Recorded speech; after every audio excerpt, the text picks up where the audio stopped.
Hello and Kia Ora friends. How are you? Welcome to the Brickanista Broadcast Network. And I'm here with my buddy, Remy, Brick Hello, Literacy. hello. Yes, and we are back for another episode of What, When, Why Wednesdays. Yes. And this is really exciting for us because, as many of you know, we had started these episodes leading up to today Yes. thinking that we were going to be reviewing Lego Masters Season 3 North Mhm. America because we can't say US Right. anymore since there's Canadians, Mexicans, That's right. and Yeah. US people saying, oh, we should call it Lego Masters NAFTA.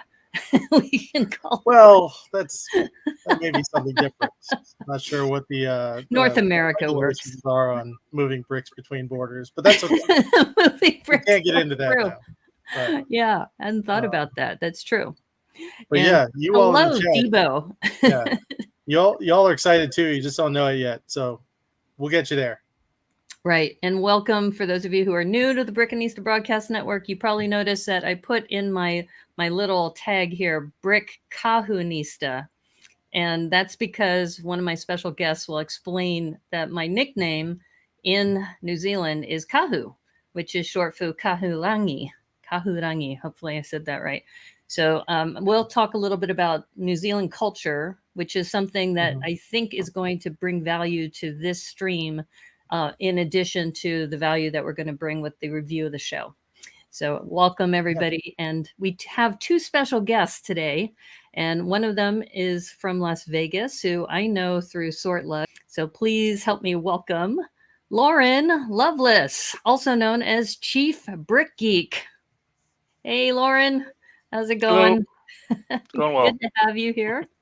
Thanks. And for those of you Good to who be here. don't know Lorren, he has been building with bricks since 1978 with his first sets and mocks. And then he went through a dark age, but then his kid had wanted to build some large mocks. And so they did things like the B-36 Peacemaker, the 1943 Gustav, and the AMS Predator.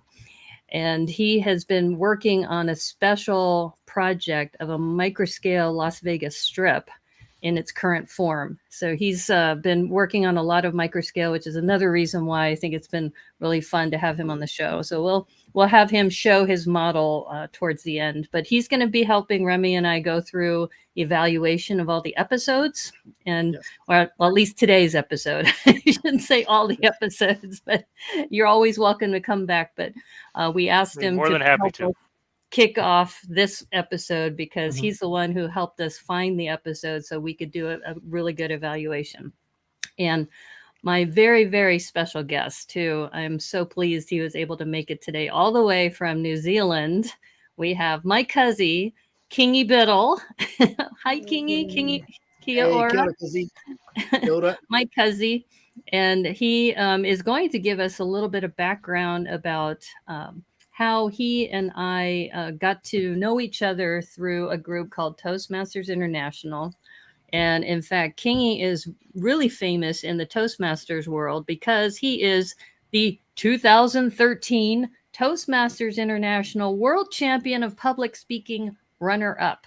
So, what does that mean? That means that in 2013, of the 20,000 speakers that went through the competition, he went all the way to number 2 in the world. He's an amazing storyteller, and I'm really happy to call him my cuzzy. And I'm part of his fanau, and I'm so excited to have you here. So I wanted to just ask you, if you don't mind.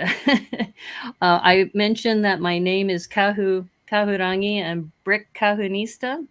So can you explain what Kahurangi means? Oh, well, kia ora, kahu. But firstly, huge acknowledgements to everybody, the fellow Brickanistas, everybody watching. My name is Kingi Biddle. I'm from New Zealand. I'm from a place called Rotorua. Rotorua is about 3 hours south of Auckland. The first time I met Kahurangi, was in 2013 at a place called Rock Bottom, I think that's what it was called. And Kahu was having a lovely meal of fish tacos. if I remember that. And Kahu took one of those, didn't you? Took one of those DNA things, found out that there was a bit of a Polynesian connection there, so that's why we started to connect. So I thought, well, Right. you need a Maori name, and so that was Kahurangi. Kahu meaning cloak, rangi sky. Kahurangi, you're the cloak of the sky. Kahurangi also means someone precious to the heart, and that's you. Oh, And Thank that's, you so that's much. Kahurangi. Kahu. And he also, here, I'm going to give myself full screen for a moment. Him and his wife, Wendy, gave me this special pendant, and it's got the head of a bird, the body of a man, and the tail of a fish. And it has these 3 prongs on the side, which are birth, life, and death. And I believe it's called a manaya or a manaia. How do you pronounce that? Yeah, it's called a manaya. A manaya was a half human, half bird. Mana, but if you break it down, mana means prestige, means power, means dignity. Ia is a reference to a person, and so a mana ia is to give that person. I wouldn't say power, not as in I have all the power, or I've control. got the power. It's the type of power we talk about is one which empowers each other. So the mana ia will always empower you no matter wherever you go and no matter whoever you meet. As long as you wear that taonga or that treasure, you will have that ability that the mana will always empower you ongoingly because it's infused with love, our love, and that's the reason Yes. to you. And I love this manaya so much that I also carry it with me whenever I travel, so that I believe it also protects you with travel by air, Yes, land, it and does. sea. And It's like so whenever I was taking long road trips, I would wear this, or if I get on a plane. So I will be able to show this to you in person if you see me at Bricks by the Bay. And it's a treasure that I carry with me a lot. And I wanted to ask you, Kingi, too, on the show, and Kingi did watch the show as well. Several of the contestants are wearing similar pendants. And I was wondering if you could share with our audience a little bit about what those pendants are. I think some of them are punamu. Is that right? That are the jade? Punamu, greenstone. The reason they call it a greenstone is because it's green and it's a stone. So traditionally, before we started to use what we call a taonga, we actually when we used to wear it outside our clothes, like as in jewelry, but previously we would wear it over our cloaks or even underneath the cloaks, because it's actually meant to touch the skin, to touch the heart, to be able to empower, as we said, that person. But each taonga that we call has a particular meaning. There's one that's a tiki, which is a face. A hei tiki, that's about a fertility. So if somebody, a new family, they will wear that pounamu. Another one is a hook, which we call a matau, and that's being able to capture opportunities, to be able to capture good vibes, positive vibes. Then we also each they're not exactly the same, but each particular model or each particular shape has a particular meaning for that person. And finally, we don't go out and say, "Oh, I'm going to buy me a taonga today. I'm going to buy me a manaya," because a taonga needs to be given to you, because it's the intention that it was given that feeds the what we call that spiritual Lego. It's a spiritual Lego that helps put whatever protection that you need to put over yourself, as well as that. There are some taonga that are 500 years old. So the person who wears that taonga, it's a coming of age thing. So that when the grandmother or the grandfather sees that this person is displaying particular characteristics of, let's say, of more maturity, of being more discerning, then the parents they'll say, okay, this taonga needs to be given to our grandchild because those characteristics fit the taonga that needs to be worn. They're ready to wear it, and so there's a lovely ceremony of where the taonga is given, and of course put over the neck of the child, of the teenager who is receiving that particular taonga.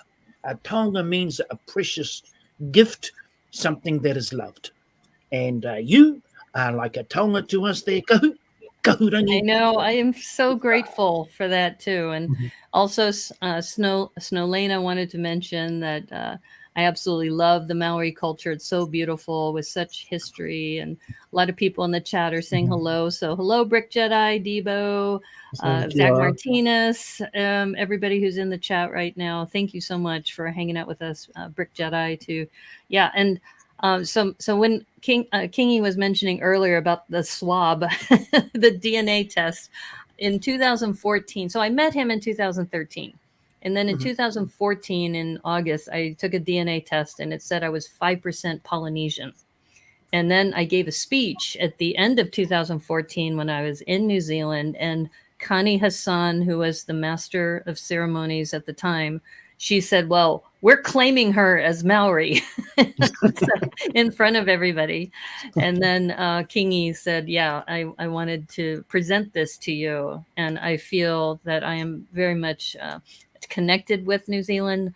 I also have a small business in New Zealand, and Kingi and I have worked on some stories, which I think is really, really wonderful. So I'm really happy to have you here.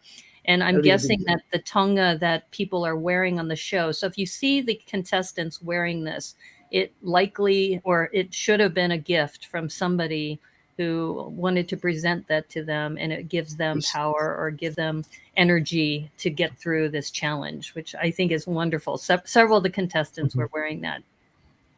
Yep. Cool. Maybe this is a good segue if we want to kind of introduce the new cast and maybe look at some shots of that. Yeah, we could look at the shots of the cast. And so I've got a few here. Let's see if we can do that. Can you see them?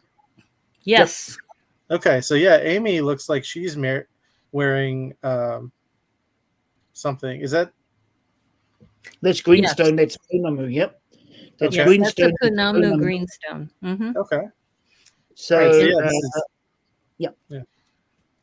So that looks like a teardrop to me. It looks like a it looks like a teardrop, or it looks like a drop of water. So that's about. There's a saying, "Ko tahi kapua ki te rangi he marangai ki te whenua," which means even in one cloud in the sky, a storm can appear on the land. And no matter how small that taonga is, it's not only is it magnificent, but it also has great power, and that talks about the person that's wearing the taonga. Something small, but great spiritual lego. Oh, I love this history. Thank you so much, Kingi, for sharing that. Yeah. I can tell you, nobody else I know of in the United States is covering it like we are. So this is great. We're learning a lot. Yeah, exactly. We wanted to share some history with my Maori cuzzy. And so if since we're talking about the cast, so Amy and Adam, really lovely couple. And so they're the husband and wife couple on the show, and their interaction is just so adorable. Yeah, it's really cute. And it's nice to see they are wearing traditional New Zealand clothing. This jacket here, is this traditional New Zealand clothing? Yes. Yeah. Well, today it is. Yes. No, we're just starting to wear really colourful clothes in New Zealand just over the last couple of years. So it's great to see. Oh, that's cool. And Vicarious Brickstress, she's actually out of Hawaii. So aloha, kia ora. Yeah, kia ora actually means hello. Yeah, hello in Maori.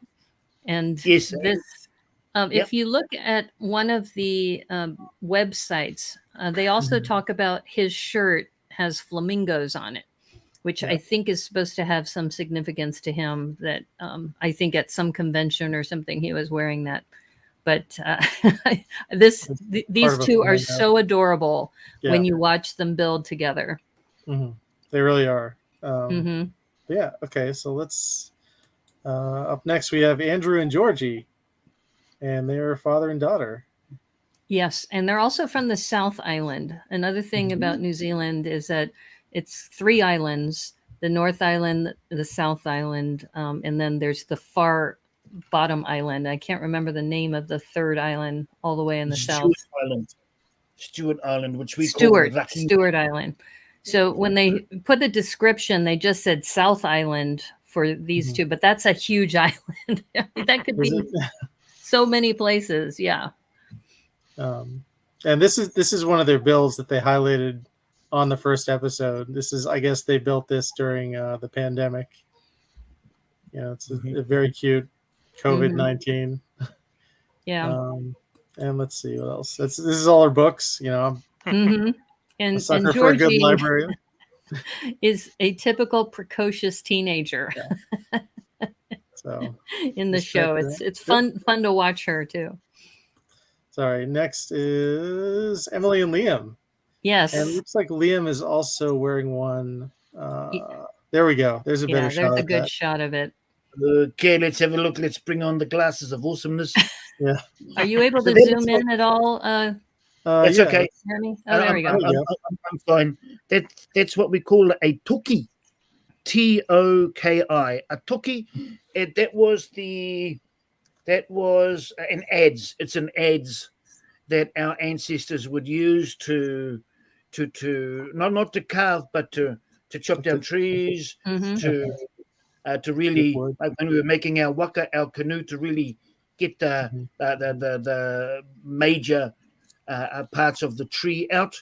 A toki, and so that talks about he kotahi te matataki, he kotahi te matatahi katopa te rākau. Even with one wedge, even with one toki, a great tree can fall. And so that talks about stamina, that talks about heart, that talks about going the extra mile. So that's what that particular taonga is all about. Nice. Right, and these two were flatmates, so they shared an apartment and got to be really good friends, because I think, if I remember in the interview, she had all this Lego, and then he came over one time and they decided to be flatmates and knew that he had a lot of Lego, she had a lot of Lego, and they hit it off and had a chance to share their love of Lego. Yeah. And I believe they also work in a theater together. Oh. Yeah. They also work in local theater productions. Yeah, so they're used to being on camera. You could tell they were very comfortable when the camera was on them. Next I think their love was so strong they just couldn't let go. They never called them a couple, though. They were just called flatmates. Well, no, it's guys and girls can just be friends. That's fine. Right. Well, but the thing is, there was a weird comment in one of the websites talking about maybe there'll be a love at first sight on the show. It's like, how could that happen? They're already flatmates. It's like it wouldn't be first sight. Yeah. But it's really kind of baffling that they've never tried to tell a love story on really any of these seasons, have they? Well, except for maybe Lego Masters season 1 with Tyler and Amy and the whole pregnancy thing. Oh, right, but not between like two different people, like actually getting together on a show. Yeah, no. I think though Fox has been very clear about they don't want to have two people who are married to other people paired up as a team. Well, because they don't. I think they don't want to risk that romance possibly happening. Well, it's ironic that Fox doesn't want that, but we'll move on.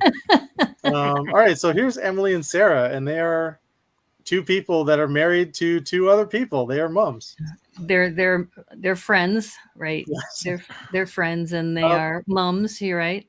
So what is the significance of Sarah's necklace here? I'm not sure, Kilda. I'm not sure. Can you just?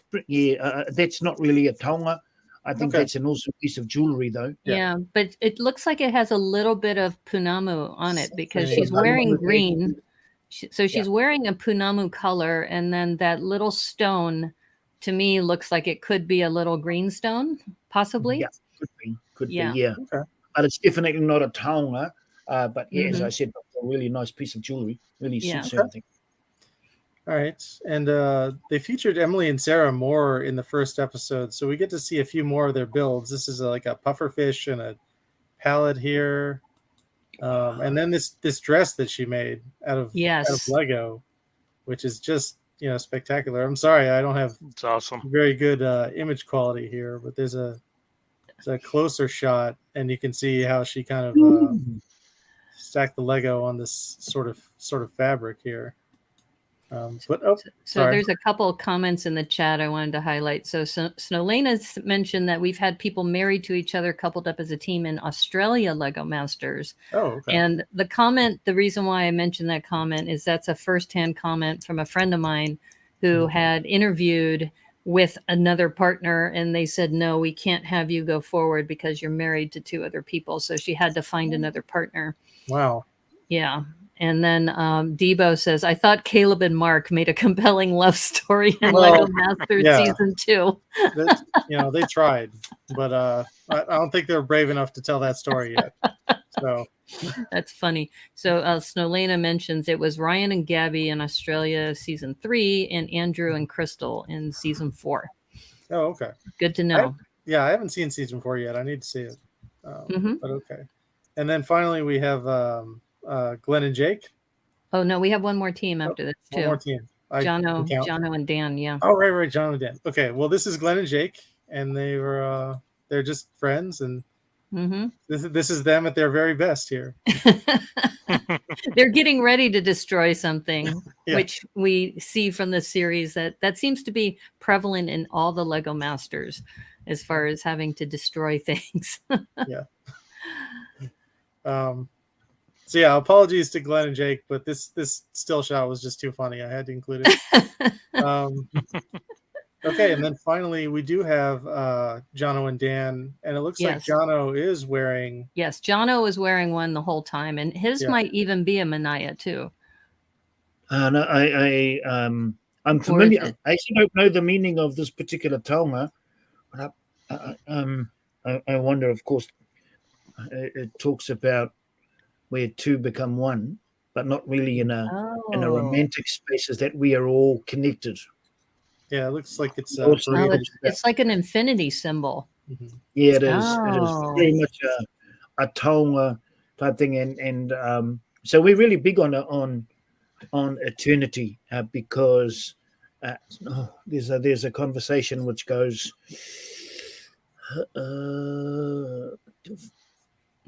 Tātai whetū ki te rangi mautonu, tātai tangata ki te whenua, ngaronoa. And what that means is that the stars in the sky last in eternity, but we the people, we are only here for a short time. But when what that's really about, it's about the land, but it's about the fact that we are here for a short time, and then we ensure that that our descendants continue, our descendants carry on. And what if I was to give it a shortened version, it would be, I'm 1,000 years old, but I was born yesterday. That's what that whole conversation there is about, is that I'll just leave it at that. I'm so glad you're providing this backstory of the Tonga, because I think that's something that you could tell each one who wore them, it was very important to them. And now we have also some added layers to it that I know that the 2 co-hosts would not be talking about. And I do want to mention Dan. I have not met him personally, but I have watched him, and he knows who I am through Twitch. So he's a streamer, and he streams Between the Bricks is the name of his handle. He's a recognized Lego fan media person. And I know that he was was chatting a little bit about his experience on Lego Masters and what a joy it was to be able to work with Jono. And we'll talk more about that as we go on. And then Snowlena says, I could listen to Kingi speaking in Maori all day. Yes, I know. He also had a radio show too. Are you still on the radio, Kingi, or? No. I finished probably a couple of years ago. I had been on radio for about 30 odd years. And so the well ran dry in terms of passion to be on radio. Now I work for my iwi. I work for our people as one of our workers on at our local council, the Rotorua Lakes Council. That's where I am now, Kahu, just being able to share conversations just like this to enable our council to be able to see. It's one thing to know about the Māori culture, but it's even better when you can learn to see through our eyes, and then your eyes, it expands the way you see the world. Absolutely. And I really treasure my several trips to New Zealand, and I had a chance to spend time with Kingi and his family, and also at one of his milestone birthday parties too. And it was really awesome. It was an amazing time, and just the love of music as well, and dance and storytelling. And I was really blessed that you invited me to be a part of that. So thank you so much. Thank you for coming. Yeah. So we're going to, I think, continue now with the actual episode. Lorren, did you have any comments you wanted to add? Yeah. Not specifically. I think the contestants are really good. I wasn't sure about the host at first, but I got used to him. And then, of course, the judge I already know, so I was going in with some preconceptions about Robin. So, do you have a photo of the two judges, the host and the judge? Thought I had one, but I do not. Sorry. Well, while we're talking about this, Kingi, can you give us some background? Do you know Di Henwood? Di Henwood, from what I understand, he was a comedian, or he is a comedian. Is that right? He's a comedian. He's been on television for the best part of the last 20 years. He's as you can see, he's one of those ever-ready rabbits that they just keep going and going and going. Yes, he has so much energy. Commercial, he's like one of those ever-ready battery rabbits, bunnies. But he's a good guy, Di, and I think he has his work cut out, as it were, because some of the creations, the Lego creations that are coming out, are just amazing. And as we go through the entire season, his involvement gets deeper into the episodes too, which I think was actually a nice change that we haven't seen, at least in Lego Masters US. Yeah, cool. Not in the US version. I've seen it in the Australian version with Hamish getting more involved. Right. Especially in the season 4 of the one where he helps. And we should mention, since we talked about Di Henwood, that Robin Sather, both Lorren and I know him through Sortlug, and also he's attended BrickCon, and he's also very prominent in BrickCan. I believe he's the coordinator of BrickCan. Is that right? In Vancouver? Yeah, he's one of the main coordinators there of BrickCan. They're going back to physical next year, so right. And I read that for him to prepare for the show, he actually moved to New Zealand and lived there for 11 months. So he had to build some of the sets. Right. Yeah, he had to build some of the sets and then had to be on the show. He learned a lot about the culture, and he speaks Maori too in some portions of the episodes, which is... He usually likes to lead off the episode with Maori. With the Maori. Yeah, it was great to see, and also he does put in his love of Canada too several times. We'll see too. Well, cool. So why don't we dig into the builds? Yeah, let's go over another thing that's unique to this Lego Masters New Zealand here. If I can get it, 1 second. Now, maybe Kingi, I should ask you, how involved are you with Lego? Do you have Lego? I don't No. think I've seen Lego at your house. No, you haven't. You've seen a Fitaka bar though, but that's pretty awesome. But no.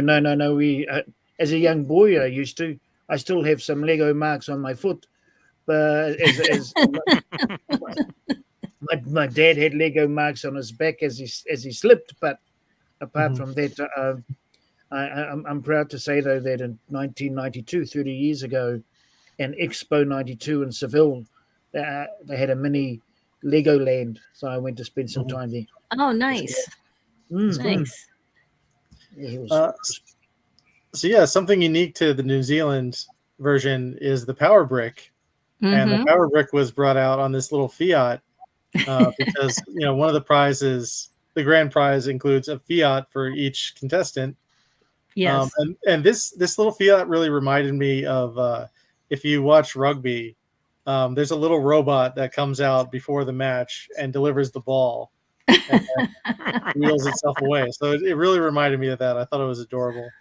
But yeah, let's take a look at the power brick. There it is. Yeah, I thought the levitation and the dry ice effect was. Yeah. The people in post-production always have fun with putting the glow factors and everything on there too. Yep. So yeah, the power brick can save you from elimination, and it also gives you advantages in certain builds if you choose to use it. It almost looks like a gold Duplo brick. It's 2x4 Duplo. Yeah. I know it's not, but it looks like it. It looks like they could have just used a Duplo brick, but I think they made it from pearl gold bricks. Yeah. And had to maybe fudge the colors on some of them, but that's okay. It looks like the teal version that they had as a gift with purchase. But they made it gold. Yeah. But anyway, also here's the brick pit. It's pretty good. They have the whole minifigure wall ready, and all sorts of bricks. I think it was like 2.5 million bricks, they said. So yeah, that's really cool. And then the first challenge was the first challenge, and they called it Archipelago. Archipelago. Archipelago. Well, one more thing before you go on is there's also a $25,000 New Zealand prize between the pair of people that they can shop at that shopper's place. At the warehouse. The warehouse, right. So the prizes were the 25,000 gift that they could split between the two of them, plus a Fiat each. Yeah. So basically a year's supply of Lego and a car. So not bad. And the trophy. Yeah, and the trophy. Yes, the trophy is also nice. Too. Yeah, and no spoilers as far as the last contestant, as far as who won until episode 9.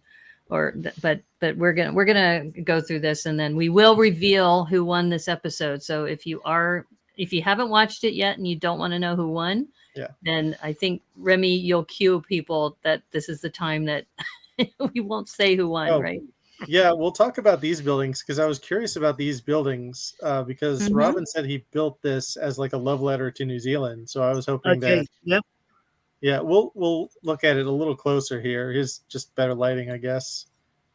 Is this balloon significant, or this tower here? So the tower. I think the tower is the Auckland Tower. It's the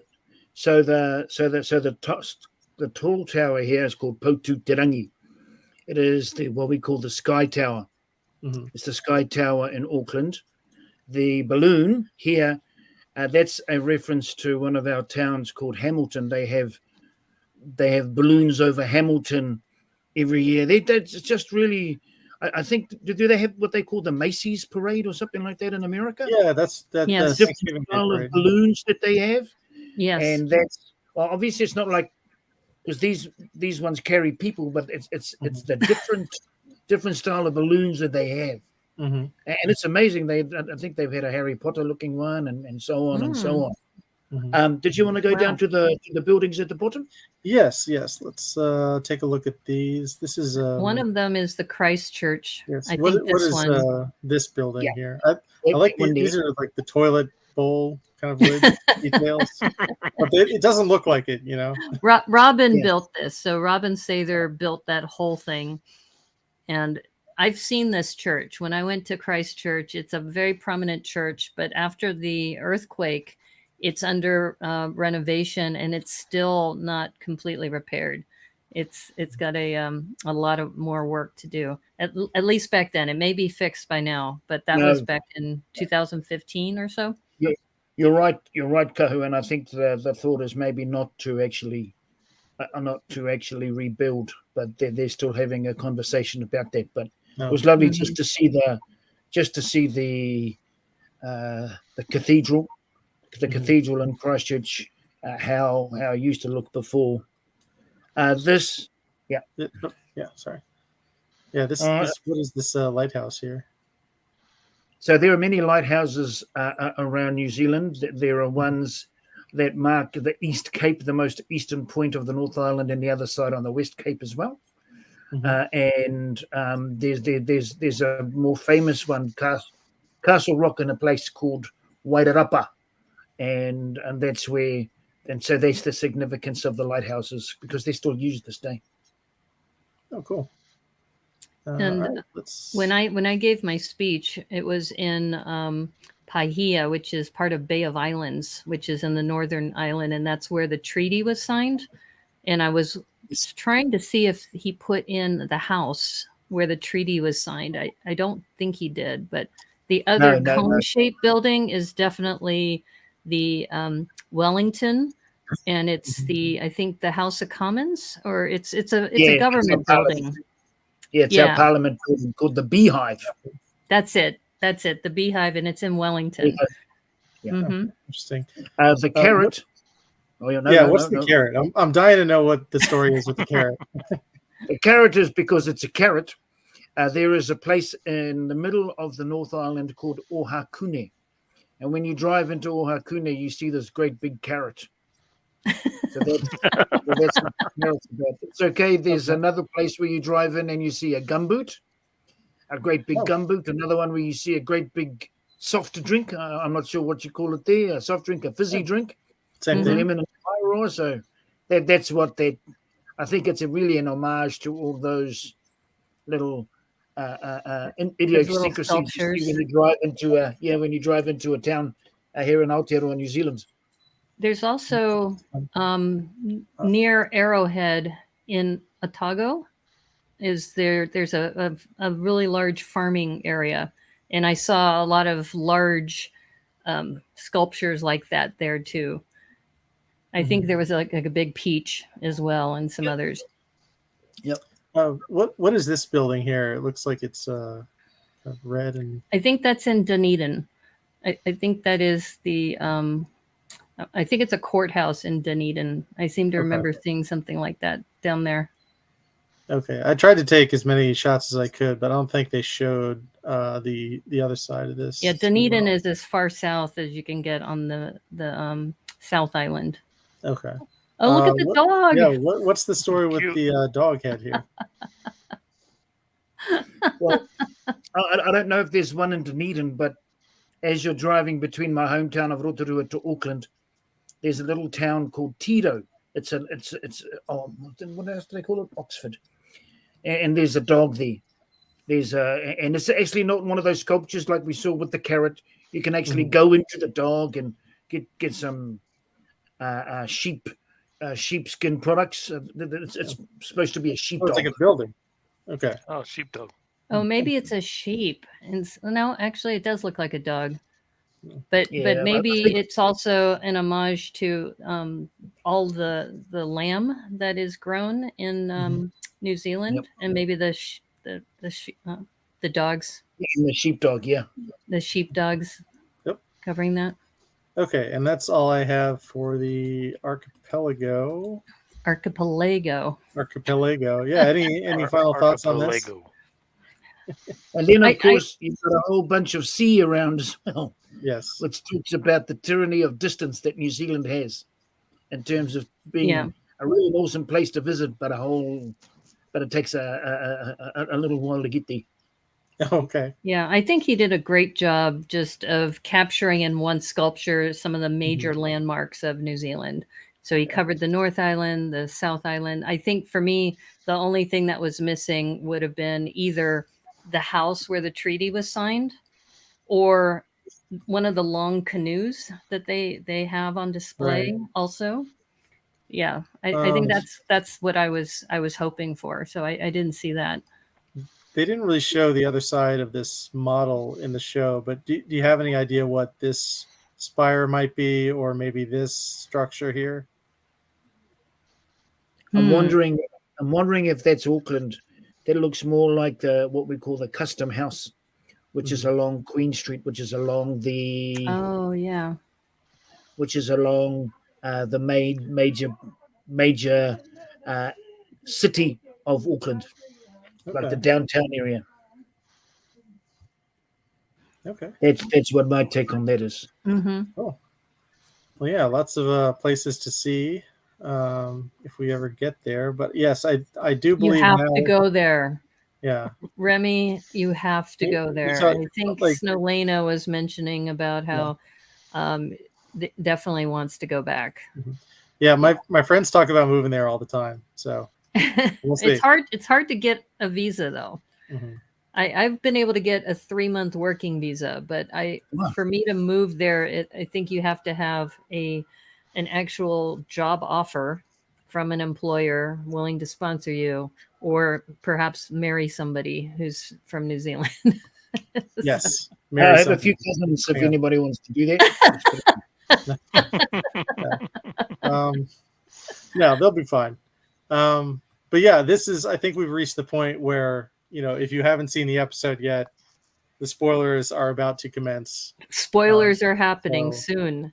So Lego Masters streaming service, but all the international versions, the French, Czechoslovakian, Netherlands.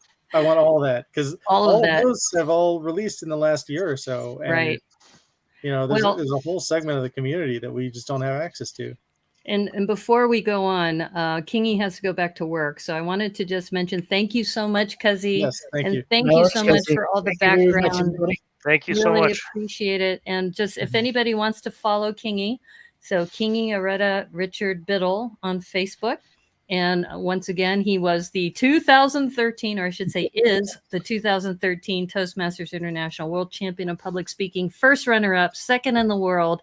You can also find that on Facebook. If you just look up Kingi Biddle Toastmasters speech, you should be able to find his speech. And you have such a gift with words and Thank you, moving Kelsey. people. And he mentioned someday he's going to come to San Francisco. He calls it Kahu Town because that's where I was born, in San Francisco. And I said, if you're coming to the United States, I will fly down from Seattle or drive down to see you and Wendy and your family. So thank you again for your time.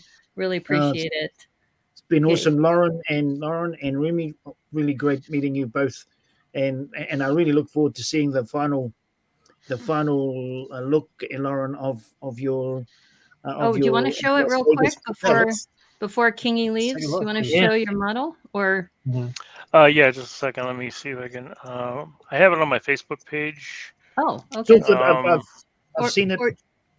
Oh, okay. You've seen still them got in it. progress. I saw Okay, it. you're talking Okay. about the very end. Just Okay. again, thank you, everybody. Okay. Been nice meeting you also. Thanks. Nami, Thank you so Cuzzy. much, Kingi. Thank you. Thank you Have for a good helping night. us kick this off. Nami. Nami. Bye. Yeah. That was awesome. Yeah, That yeah. was so awesome to get all of that background of Kiwi culture. And I haven't seen him in a long time. So it was just great that he was willing to come on to kick off this show for us. And I just love learning the history. So thanks. And thanks for all of the photos too. That really helped. Yeah, that's just stuff that I would just never even think to pick up on that, Yeah. Yeah. And all the backstory of the tongas too that people were wearing. Yeah. It's just awesome. That was awesome. Yeah. Cool. Okay. All Are right. we ready to do some Yeah. reviews? Are you guys ready to be spoiled? Okay. Let's For here we those go. of you who haven't seen it, we're going to start going into the actual builds. All right, here we go. So here, I mean, why do I even really need a passport between Australia and New Zealand? I don't know. I couldn't tell you. That's And you probably my could move experience. there as an Aussie. Many people do Mhm. the cross living. Yeah. So Expatriates. here's our full archipelago. Mm-hmm. And yeah, let me cue up the. It's very similar to what they did for season 1 of Lego Masters US, where they had the theme park and they had little modules that you pull aside the tables, and then they worked on one little portion of the theme park and put them all together. So it seemed very similar to that. Yeah. Sorry, 1 second. And then I also read that Robin, who designed the challenges too, that some of the challenges are similar to what you've seen, but they put little twists in there to give it more of a Kiwi flavor. And we'll see that in a couple weeks when we talk about some of the other challenges. Okay, so first up, this is Glenn and Jake's like rescue zoo park. Yes. And also they had I believe 16 hours to build this, and then at 6 hours the twist was that they had to build a vehicle to take people to their islands. Mm-hmm. So yeah, there's their kind of swan vehicle. They didn't really highlight it in the episode. Yeah. But here's the swan.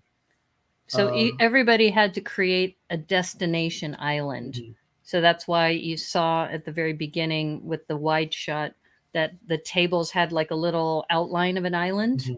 And that's what they were building. Is they were building a destination island, and then the twist was, okay, you need a vehicle to get people to your island. Yeah. Or your archipelago. Archipelago. Yeah. So yeah, they built a lot of power functions in this one. The monorail works. This elevator, the elevator goes up and down.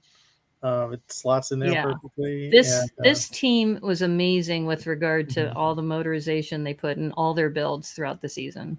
Yeah. So yeah, I love this tram here, the tiger, and let's see the giraffe and the zebra. Yeah, it's the exact same mechanism I used for my Wonkaville or Wonkatania boat. If you go back one, there's the giraffe. Yeah, it uses little tires to grab onto the rails to move it. So you got the motor right in the middle where the giraffe is, in the middle of the giraffe, down to a Lego mechanism that drives the tires, which grab onto the rail and push it along. Oh, that's neat. So yeah, because normally you don't have a roller coaster track doesn't have it motorized. It's always just gravity. I'm glad you mentioned that because I wouldn't have caught that. And this is one of their sig figures. They got their sig figs in this episode too, and they were actually told to incorporate them into the build, which I thought was neat. Yep. So yeah, that's one of them feeding a baby elephant. And let's see, yeah, that's them critiquing the builds. Let me see. I have a few more shots of this. So okay, yeah, I guess one of the criticisms was that there weren't enough, kind of levels. So you basically have this kind of area and then the spire, and but it's still pretty cool. You get your pride of lions up here, etc. It's very talented team. At the very start, all of the teams just brought it, and you knew that the whole season there were going to be some really massive competition. Yeah, I like how go ahead. I like how the animals are incorporated into this as a the rescue area, as you can see, where the people are incorporated in with the animals, not necessarily just a caged zoo sort of thing. Yeah. So I really like that. Well, it's a rescue place too. Yeah, rescue animals. So that's nice. Right. Yeah, they had they didn't really go into detail on all these little building sections over here, but there's something happening in each of these little boxes. So I like how they put the rainbow colors for the rescue too. Yeah. Oh, Lena Inverse is here. Hey, Lena. There are different rainbow patterns as well on some of these buildings. Right. Yeah. So yeah, that was their rescue zoo. Yeah. And another thing about Lego Masters New Zealand, it's only 6 teams. Mm-hmm. That was it. So they've stretched it out over 9 episodes. So we'll talk more about that in a bit. Yeah. Yeah. If you were hoping for a teary elimination today, sorry, that didn't happen. Spoiler alert. Yeah, spoiler alert. Didn't happen. Well, that's All right. kind of typical for all the shows, is Yeah. that usually Yeah. somebody doesn't go home on the first episode. Like that's great. You know, I really I don't enjoy the eliminations. You know, I Yeah. feel like that's something they have to have because it's a reality show. Right. And but you know, that's just me. But anyway, this is Andrew and Georgie's wedding like rock destination. Mm-hmm. A wedding chapel on top of a huge cliff. Yeah, I thought it was beautiful. I really loved the rock work. Mm-hmm. I think there's some really good detail and the color changes too of the rock work too. Yeah, the degradation of the color is really good. It's not straight across like like some people did. It's graded and intertwined with the other color, makes it a lot more natural. Yeah, let's see. And here's their boat to transport people to the island. Oh, Dr. Grant right there. Is this It Dr. looks Grant? like Dr. Grant. From Oh, it does look like Dr. Grant. How funny! That's from Jurassic Park, right? Yeah. It looks like it to me. That would have been funny. Oh, and here's a little Easter egg: is she said she put a chameleon in every build. Yes. So I don't know if you saw the chameleon or not, but I think it would have been funny if she put Dr. Grant in there and hid a dinosaur somewhere on the island too. Well, yeah, Dr. Grant is definitely on the wrong island, but that's okay. So yeah, and they put these lights and they attach these in such a way that they weren't quite connected to the bricks. I'm not sure how they did that. Do you guys know what was happening there? I don't know. I think those are just the standard power functions lights, not the not the light brick, but actually just lights that they just dangled from the power function cable. Yeah, that would make sense if they did it that way. So what did they say? Was it he's not attached or something like that? Yeah, the stud's like not attached to anything or attached poorly. That's what they did for this roof here. They didn't quite press everything together, evenly. It's only attached by one stud too, so that also makes a difference. Yeah, and that's why it's kind of uneven there. But Debo mentions also, by the way, that all competitions need a winner, but the process is more like the Highlander when you add the TV. Yeah, very true. Yeah. So anyway, here's the roof of the chapel that they did. It's kind of an interesting technique. And here's some more rock work. And there's a lot of churches like that, those little quaint churches near lakes. And I could absolutely see this being a destination. Though I would feel bad for the bride having to climb that rock face in a wedding dress. Yeah, I know I couldn't do it. Maybe have a helipad up top for the wedding party, so they can chop her in, and then all the guests have to climb up the rock. Yeah.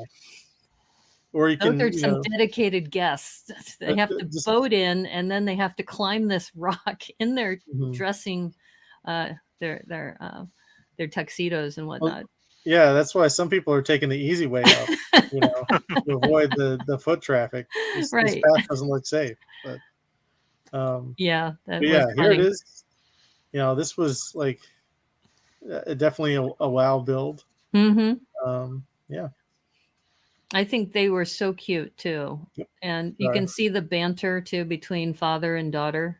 Yep, especially in later episodes. Yeah, they got on well. Yeah. And there's our shot of there's Robin. Yeah, there's Robin. And there's Di. Di Henwood. Yes.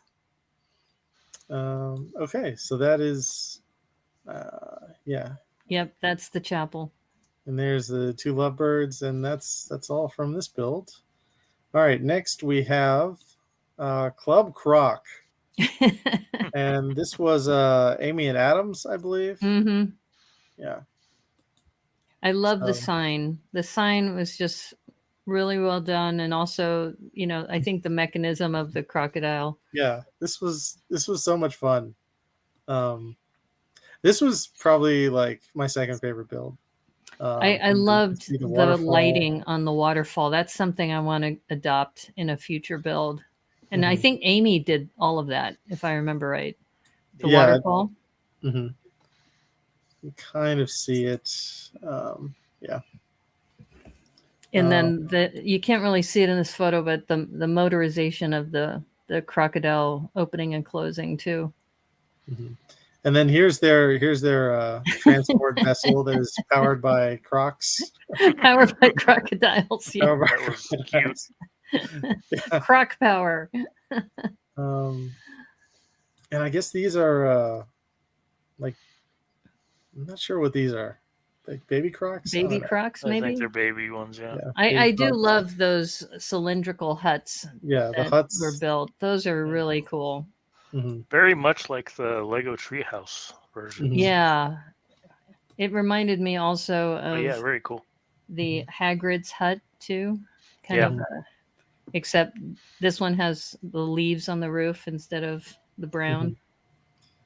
But yeah, overall this build was very cohesive. I mean, yes. you can see there's kind of a unity of parts here. And let's look at the sign. Here's our sign. Yeah. Club Croc. That's a very cool sign. So if you're wondering how to make your sign pop, there you go. You can use these clip pieces and just go crazy. So let's see. Any final thoughts on Club Croc before we close the jaws on this one? Well, I think if you compare it to the previous one, this one has, I think, better water. I also think that the balance of the colors and the comedy too, that they put some comedic elements in this, which the other one, you saw a little bit of the comedy with that one climber kind of climbing up the face of the rock, but yeah.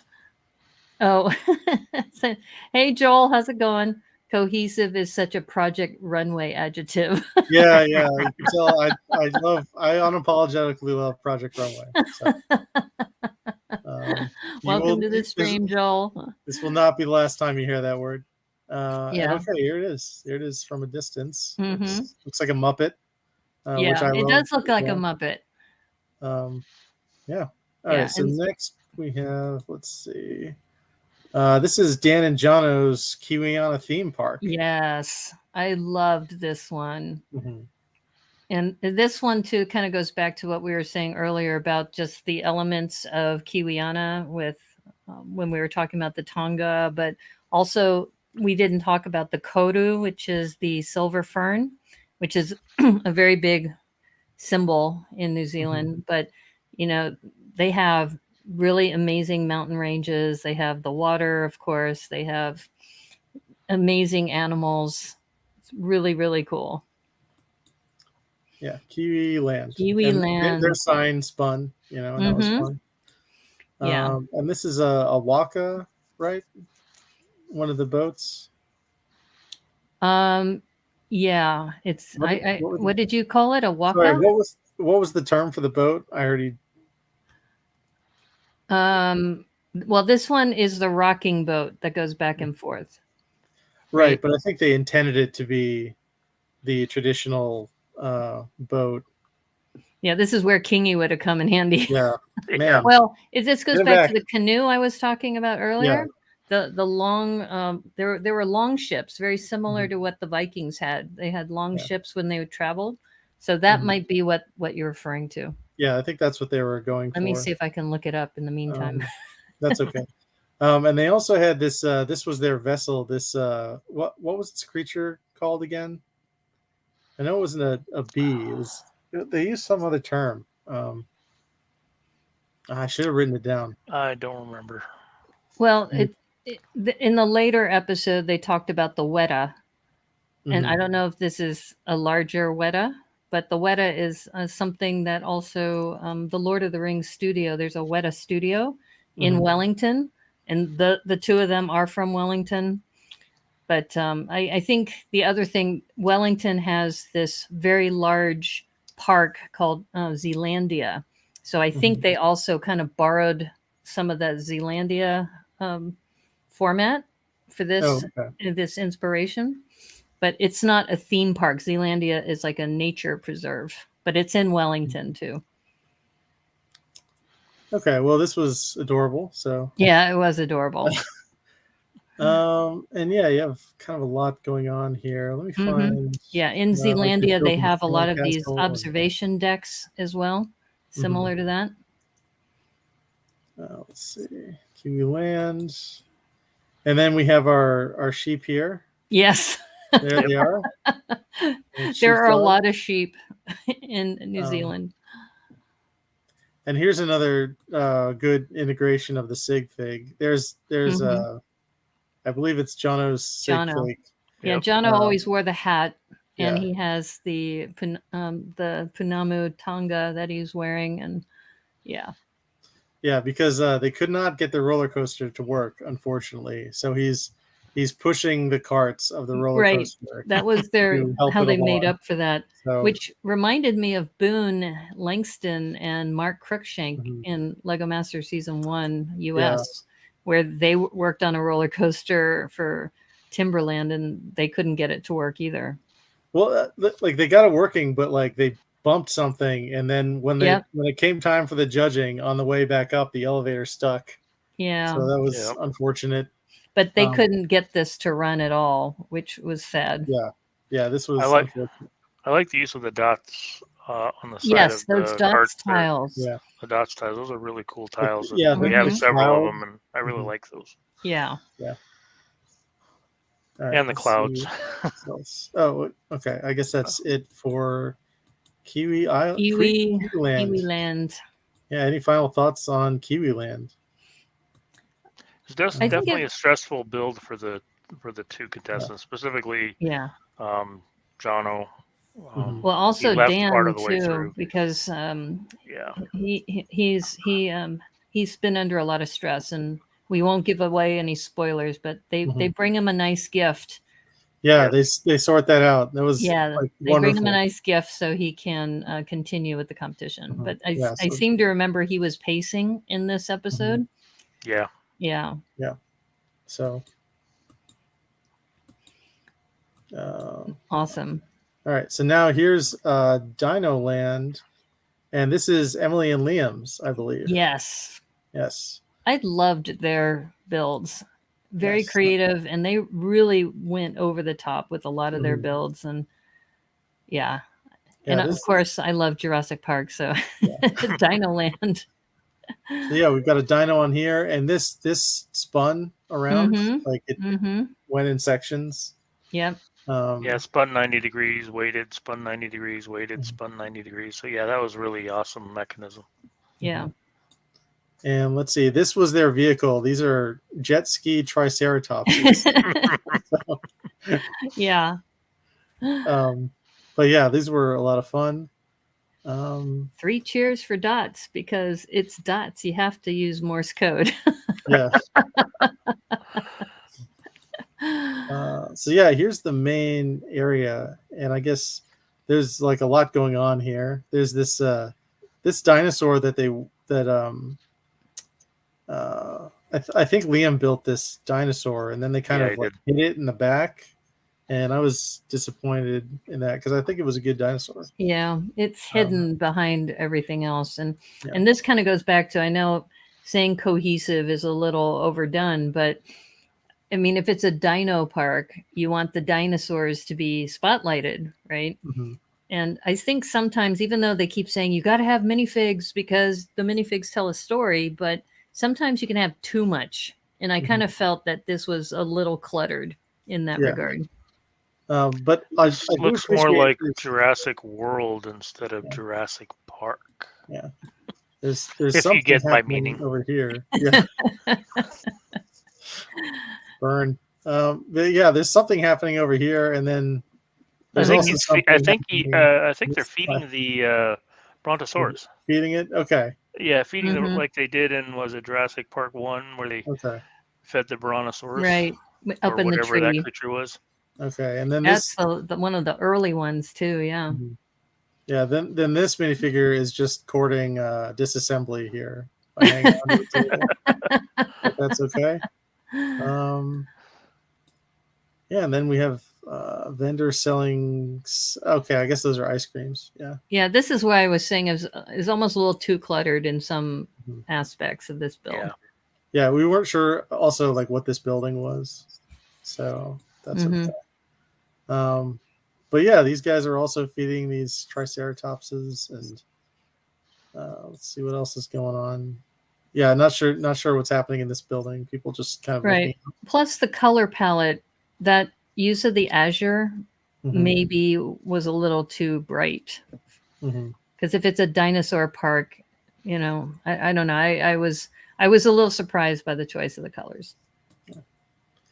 But okay, yeah, that was Dino Speaking Park. of color, Speaking of color, the next build, yes, it's like, whoa, you can't miss this one.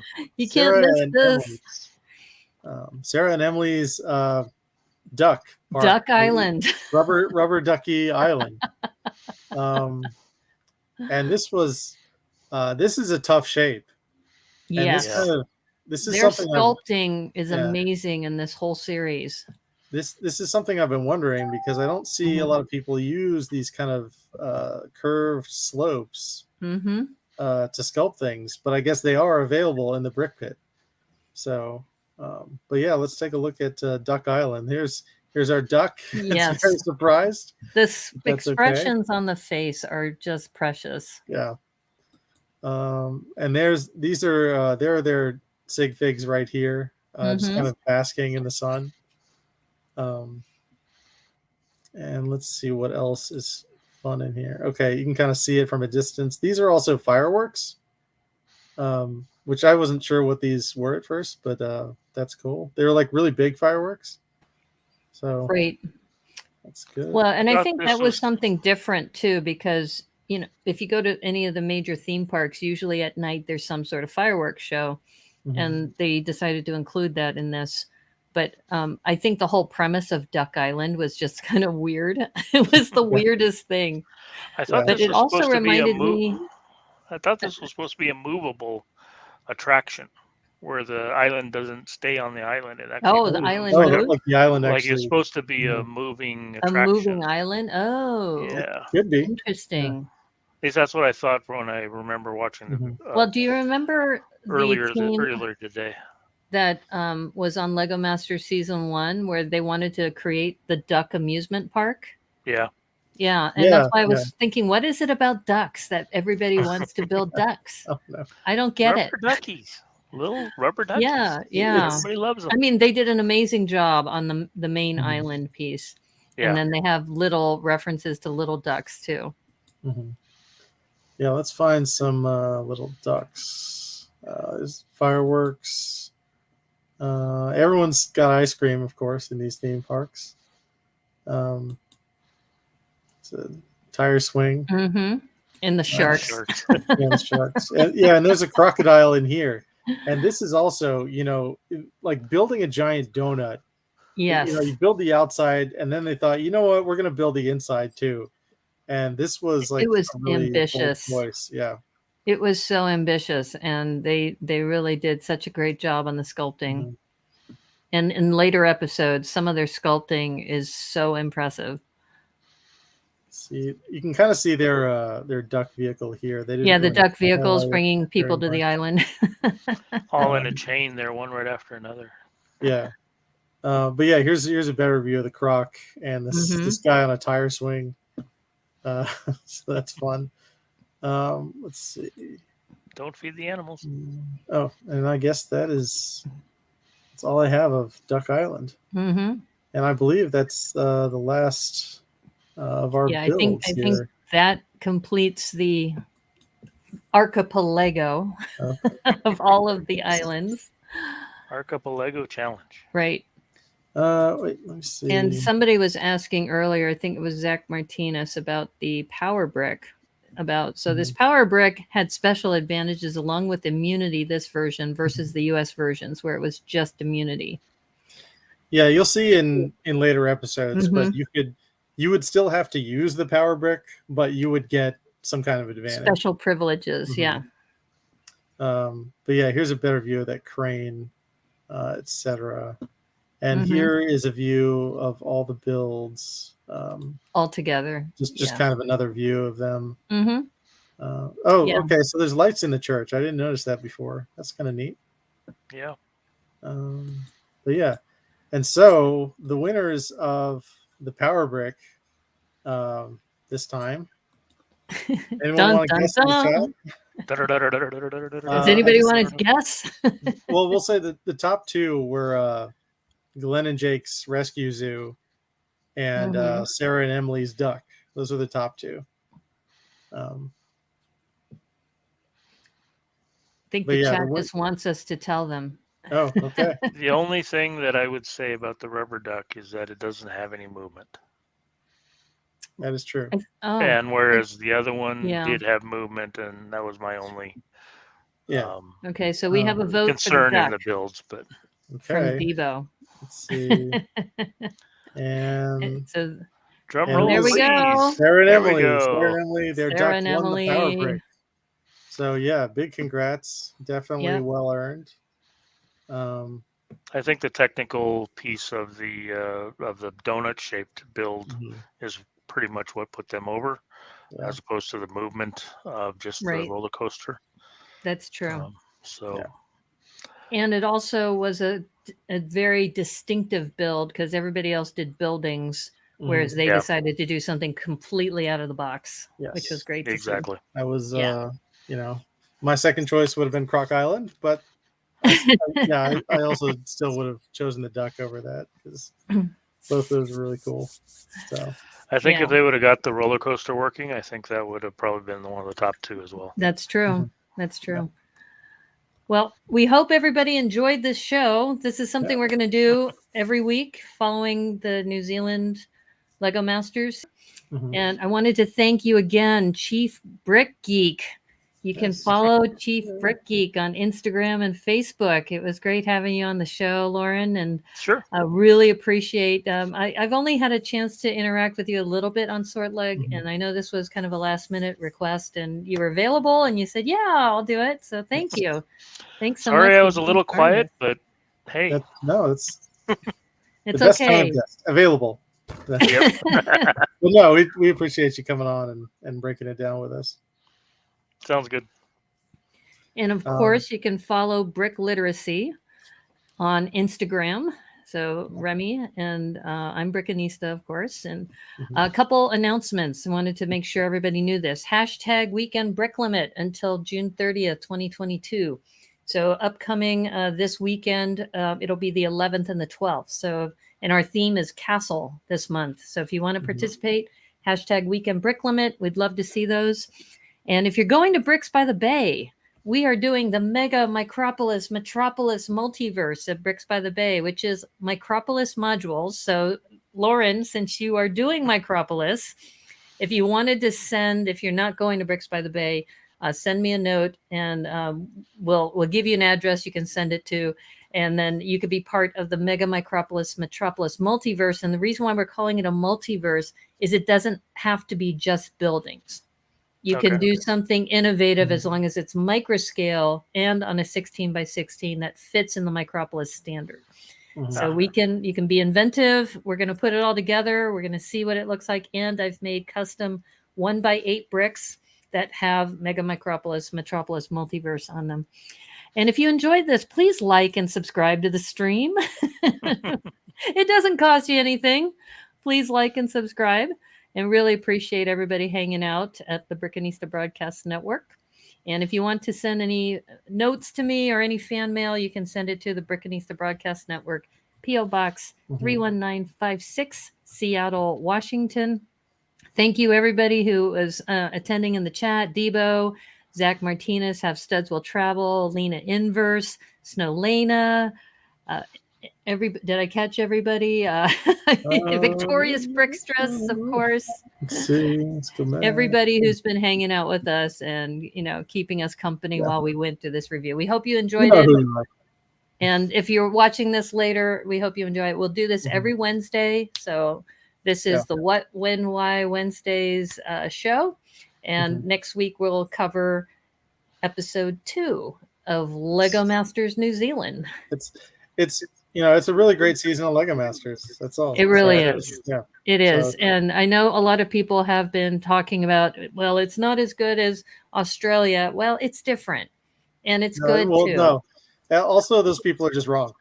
They're just sorry.